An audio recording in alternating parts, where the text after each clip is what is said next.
안녕하세요, 여러분. 굿모닝 행동학 진행하는 여러분의 영디 최영희입니다. 자, 여러분 명절 잘 보내셨나요? 오늘 명절 마지막, 연휴의 마지막 월요일 아침입니다. 우리 오늘 인사행정이 이 복습 스터디에 이 영상으로는 마무리가 돼요.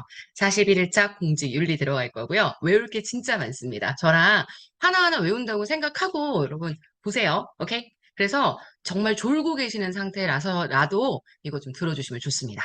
일단 국가공무원법에 대한 얘기 들어갈게요. 국가공무원법. 일단 13대의 의무를 규정하고 있죠. 성실의 의무, 복종의 의무, 친절과 공정, 종교 중립, 청렴, 품위유지, 집단행위 금지, 정치활동 금지, 선서. 자, 직장 이탈 금지, 영해 등의 수령 규제고요. 대통령의 허가가 필요합니다. 영해를 받는 경우. 비밀엄수의 의무, 그다음 영리 및 겸직 금지. 그죠? 13개야. 성실, 복종, 친절, 공정, 종교 중립, 청렴, 품위유지, 집단행위, 정치활동 금지, 선서, 직장 이탈 금지, 영해 등의 수령 규제, 비밀엄수, 영리행위 및 겸직 금지. 저도 읽었어요. 여러분 이거는요. 암기하시는 내용이 아니고요. 눈에 익숙하게만 만들어주시면 됩니다. 사실 이거보다 훨씬 중요한 게 바로 공직자윤리법입니다. 공직자윤리법은 일단 가장 핵심이 이해충돌 방지예요. 사익과 공익이 충돌하지 않게 만들어주는 게 가장 핵심이거든요. 그래서 좀 고위직 공직자, 정말 사익과 공익이 충돌할 수 있을 만한 그런 거리가 있는 고위직 공직자들에게 가장 강하게 요구되는 거고요.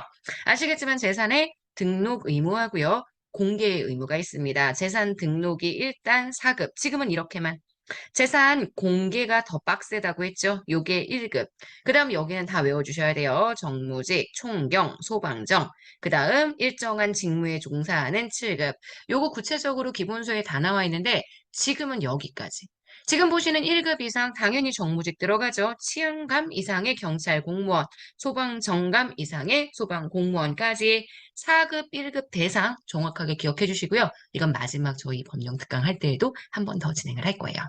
자, 선물 수수 신고 및 등록의 의무입니다. 직무와 관련해서 10만 원 또는 100달러 이상의 선물을 받았을 때 이때는 소속 기관장에게 신고하는 것.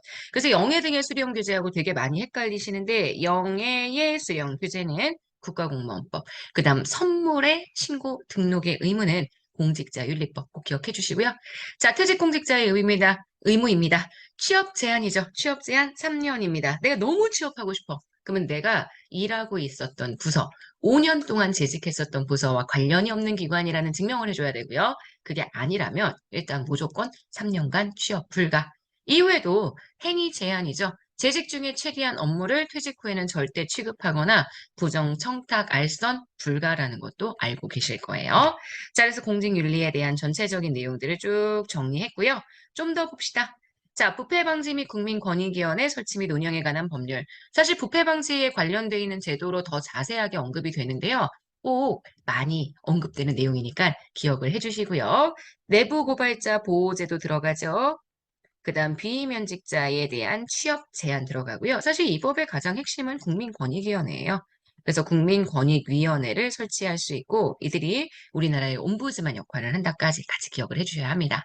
자, 공무원 행동 강력은 바로 이 부패 방지 및 국민권익위원회 설치 및 운영에 관한 법률에 근거를 두고 있죠. 그래서 강령이지만 대통령령의 형태를 가지고 있기 때문에 강제적인 윤리로 봐주셔야 한다라는 얘기 많이 했고요.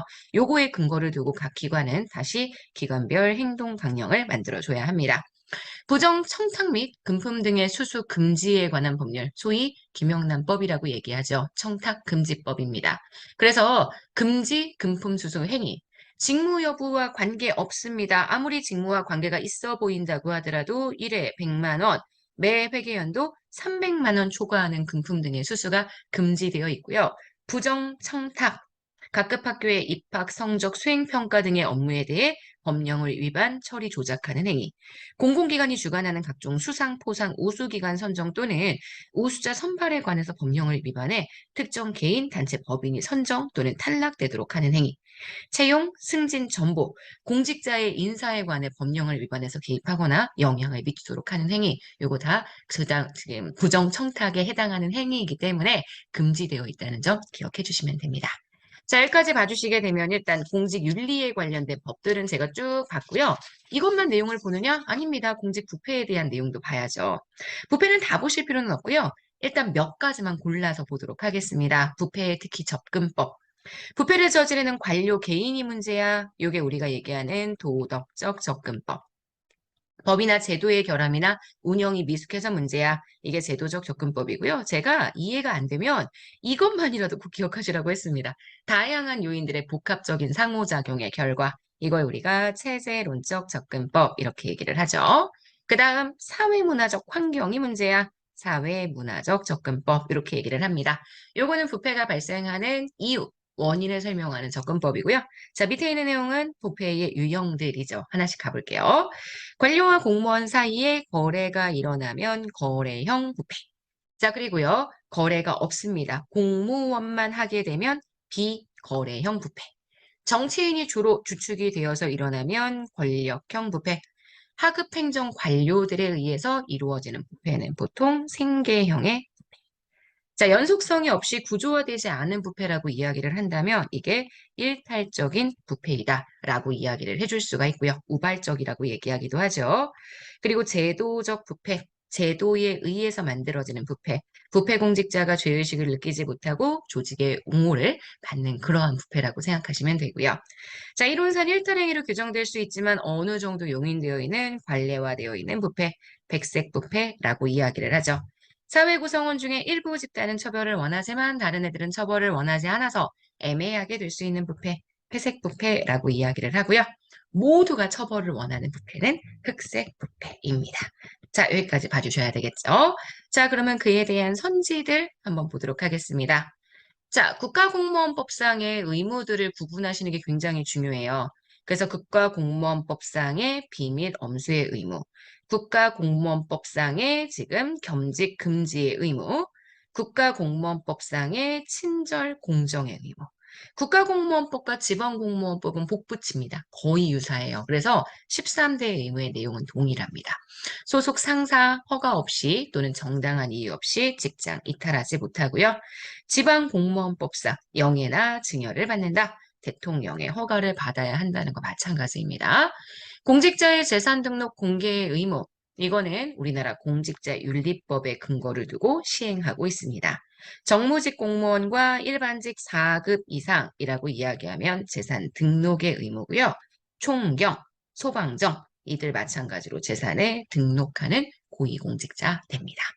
세무, 감사, 건축, 토목, 환경, 식품위생 분야 등의 대민 업무에 관련된 담당 부서에서 근무를 한다면 우리가 얘기하는 4급이 아니더라도 7급 이상의 공무원이라면 재산 등록의 대상이 되고요. 공직자윤리법상 공무원은 직무와 관련해서 10만 원 이상의 선물 만약에 받는다라면 지체 없이 이를 신고하고 인도해야만 합니다. 받지 못하는 게 아니라 받을 수 있는데 선물이니까 이걸 국가로 인도해야 한다는 게 포인트입니다.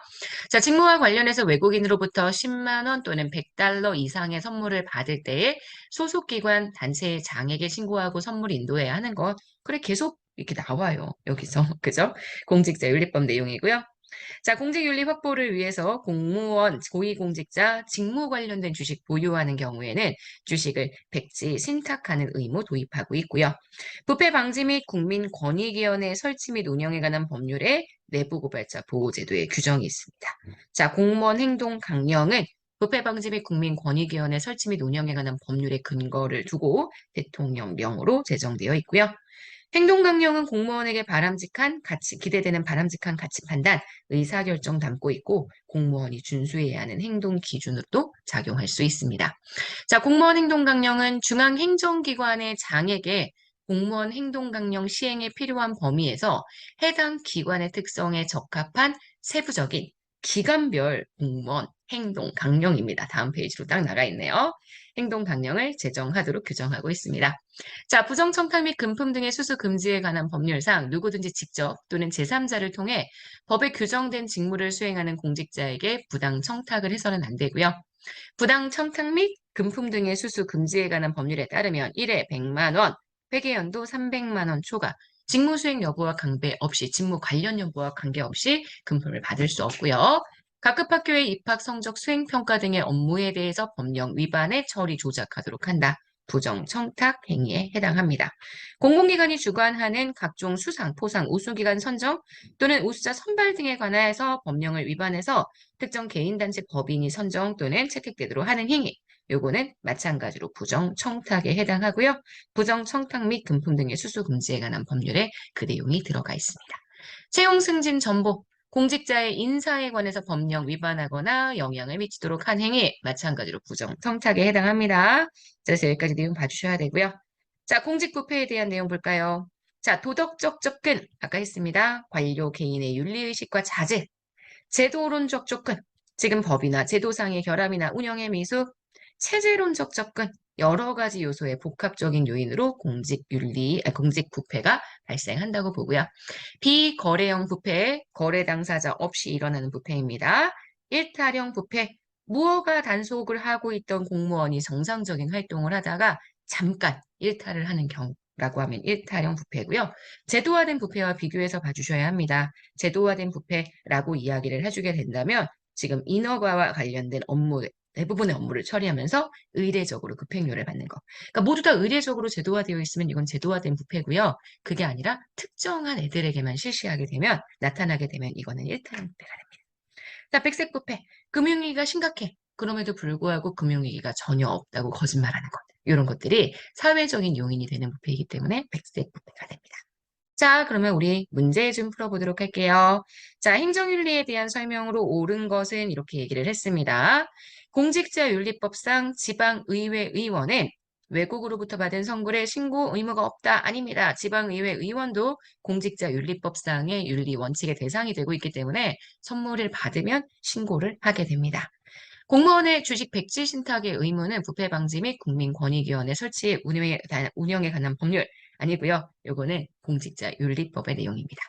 국가공무원법에서 공무원은 공무 외에 영리를 목적으로 하는 업무에 종사하지 못하며 기관장의 허가 없이 직무를 겸직할 수 없다. 경직 금지의 의무입니다. 그래서 지금 보시는 3번 맞는 선지.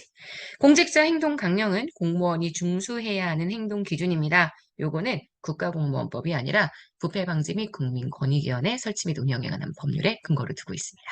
자, 1번에 정답되는 건 그래서 3번이고요. 자, 2번입니다. 공무원 부패에 대한 설명. 사회문화적 접근은 부패가 사회문화적 환경의 독립변수로 본다라고 이야기를 하는데 사회문화적 환경의 독립변수가 아니라 오히려 종속변수죠. 관료의 부패는 사회문화적 환경 때문이다. 이렇게 보는 거지. 그래서 X. 금융위기가 심각해. 국민들의 동요나 기업 활동의 위축을 막기 위해서 공직자가 부패를 해. 거짓말을 합니다. 요거는 기본적으로 우리가 백색 부패의 사례로 많이 이야기를 하는 사례가 되고요. 공금 횡령은 거래가 아니라 비거래형의 부패입니다. 인허가와 관련된 업무를 처리할 때 소위 급행료 지불을 당연시하는 관행. 이거는 제도화되어 있는 부패가 아니라 저희 실장님이 들어오셨습니다. 제도화된 부패가 아니라 이거는 제도화된 부패가 맞네요. 제가 당황했네요. 급행료를 지불하는 걸 당연시하는 부패는 관행은 제도화된 부패, 일탈형 부패랑 좀 구분을 해주셔야 합니다. 정답이 되는 것 4번 되는 것 확인하실 수 있습니다. 자, 여러분, 여기까지 해서 우리 월요일 굿모닝 행정학 마무리하도록 하겠습니다. 명절 연휴 마무리 잘 하시고요. 우리 내일 화요일 아침에 만날게요. 여러분, 정말 좋은 하루 보내시고, 오늘 하루도 여러분 거예요. 안녕.